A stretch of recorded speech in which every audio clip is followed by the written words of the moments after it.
दिव्यांशु जी बिहार से। श्री हरिवंश महाराज जी, क्षमा प्रार्थी एवं निराश हूं क्योंकि प्रमाद, आलस्य आदि विकारों को नहीं त्याग पा रहा हूं। महाराज जी, इनको लगता है कि सब कुछ पहले से तय है, सब कुछ मतलब सब कुछ, भगवत प्राप्ति भी। नहीं, तुम्हारे कहने से थोड़ी तय है।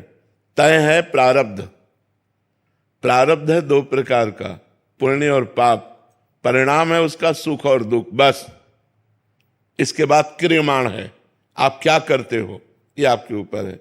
ये आलसियों की तरह नहीं बैठ जाया जाता कि हमारे भाग्य में दैव दैव आलसी पुकारा, ऐसे नहीं। पुरुषार्थ करने के लिए मनुष्य जन्म मिला है। सब कुछ तय के अनुसार पशु पक्षी हरी योनियां चलती हैं, मनुष्य नहीं।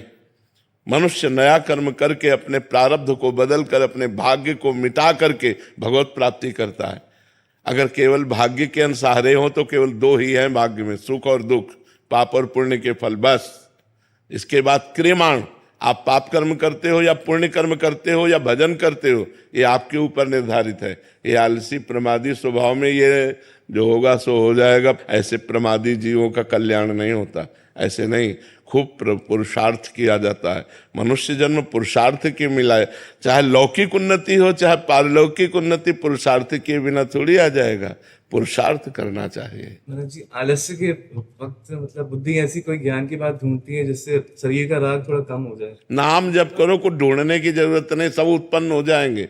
नाम जप नहीं करोगे तो कुछ नायमात्मा प्रवचने न लभ्या न मेधया न बहुना श्रुतेन।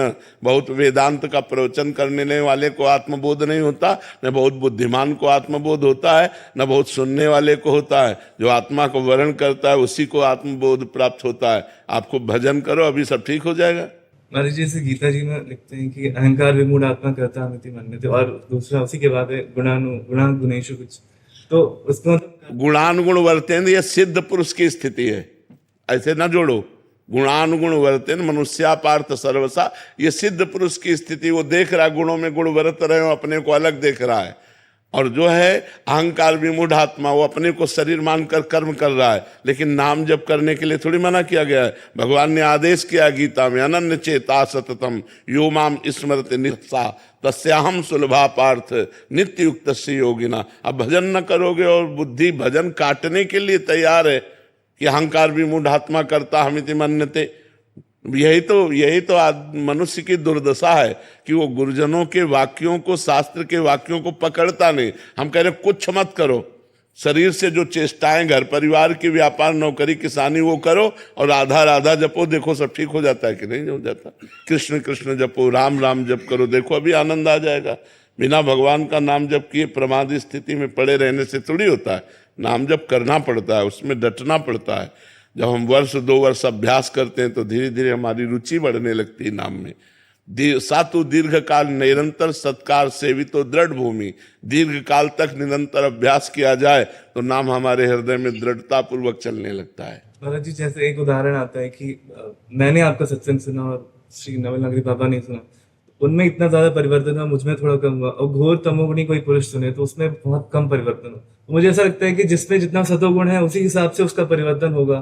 तो फिर लगता है हम सतोगुण बढ़ाएं, हम सात्विक भोजन पावें, सात्विक शास्त्रों का स्वाध्याय करें, सात्विक क्रियाएं करें, सात्विक लोगों से मिलें तो हमारा सतोगुण बढ़ जाएगा। हम राजसिक लोगों से मिलेंगे तो राजसिक, तमोगुणी में से में तमोगुणी। अब इनका संग किससे रहा? जब ये ड्यूटी करके आते तो 2-3 दिन हमारे संग घूमते, और अब फिर ये हुआ कि जब छुट्टी हुई तो 10-10 दिन हमारे संग, और फिर परिणाम ये हुआ कि नौकरी छूट गई, हमारे संग ही रह गए। तो जैसा करो संग वैसा चढ़ता है रंग। अब 2 मिनट आप सत्संग सुनो, इसके बाद जाके संसारिक रंग चढ़ा लो। तो अपने को चाहिए कि अगर हम सत्मार्ग में चलना चाहते हैं तो हमको वैसा संग का रंग चढ़ाना होगा। हम एक बात केवल पकड़ा रहे तुम्हें, राधा राधा राधा, सब बात भूल जाओ, सब चतुरता भूल जाओ, राधा राधा राधा। फिर देखो तुम्हारे कदम परमार्थ में कैसे दौड़ते हैं। नाम जपना शुरू, नाम जपने में मन को लगाओ। वारी मथे घत होए बरु सिकताते बरु तेल, बिनु हरि भजन न भवतरी या सिद्धांत पेल। जो सिद्ध हैं वो भी भजन करते हैं, जो साधक हैं वो सिद्ध होने के लिए भजन करते हैं। अब देखो सनकादि सिद्ध हैं, हरिशरणम हरिशरणम हरिशरणम। भगवान शिव बोध स्वरूप हैं, लेकिन